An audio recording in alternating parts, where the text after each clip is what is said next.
A Tennessee man who was pardoned by President Trump has been sentenced to life in prison for plotting to attack FBI agents and attempting to incite a civil war.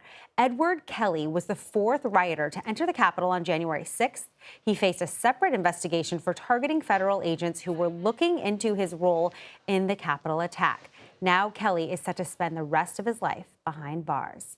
For more, let's bring in CBS News Justice correspondent Scott MacFarlane. Scott, what more can you tell us about what happened in this case? Yeah, Joling, our CBS News review of this case shows that according to the Department of Justice, it was during the investigation of Edward Kelly's role in January 6th that he began targeting the FBI agents and the FBI overall that were part of the investigation into him. This began in 2022, according to the U.S. Department of Justice. That there was some type of plotting, amassing of resources, if not a plan and a way to execute the plan to target federal agents. They call it conspiracy for murder.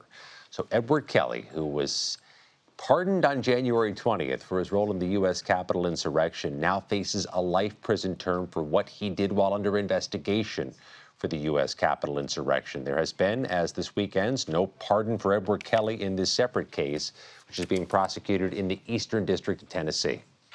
How many other people who were pardoned by the president have since faced new criminal investigations, Scott? Oh, there have been some, including one who was arrested just days later on a gun charge, and another, a Texas man, who was actually freed from prison because of the pardon, not just having his slate clear, but was actually released from the prison gates, who was later charged with child solicitation. That's what's happened so far.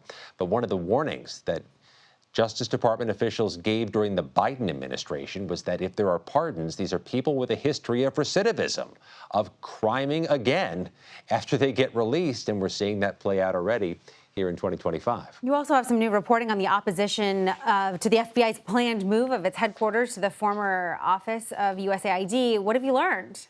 This is a controversial move. The FBI changing offices, leaving the 50-year-old J. Edgar Hoover building, which, to put it charitably, is falling apart, to a different office space in Washington, D.C., in the Ronald Reagan building. That may seem bureaucratic, but there are a lot of concerns here. First of all, because law and funding require it to move to Maryland. A new site was being planned out and soon would be constructed in Greenbelt, Maryland. The Trump administration is defying that and instead deciding to move in Washington, D.C., to an area that critics say is not properly secured and not properly equipped to house the nation's top law enforcement investigating agency.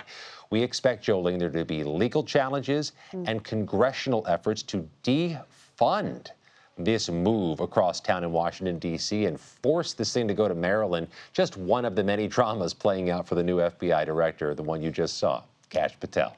A lot going on there. And there's also some developments in the federal probe examining the death of Daniel Park, who was charged in connection with the bombing of that fertility clinic in Palm Springs, California. What's the latest there?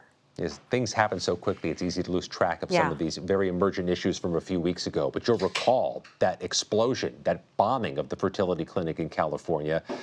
There is a man charged with being a co-conspirator. His name is Daniel Park from Washington State. He died in prison while awaiting prosecution on the conspiracy charge. He's 32 years old. Anytime a 32-year-old dies while in custody, there's going to be some questions. His defense lawyer tells CBS News tonight that this likely was a death by suicide, but it raises questions how somebody can die by suicide inside a U.S. federal correctional facility while being held in a high-profile case. There's going to be questions asked by his family and by investigators inside a Los Angeles detention facility, about which questions have been raised already about conditions inside. Scott MacFarlane, thank you so much for all that reporting.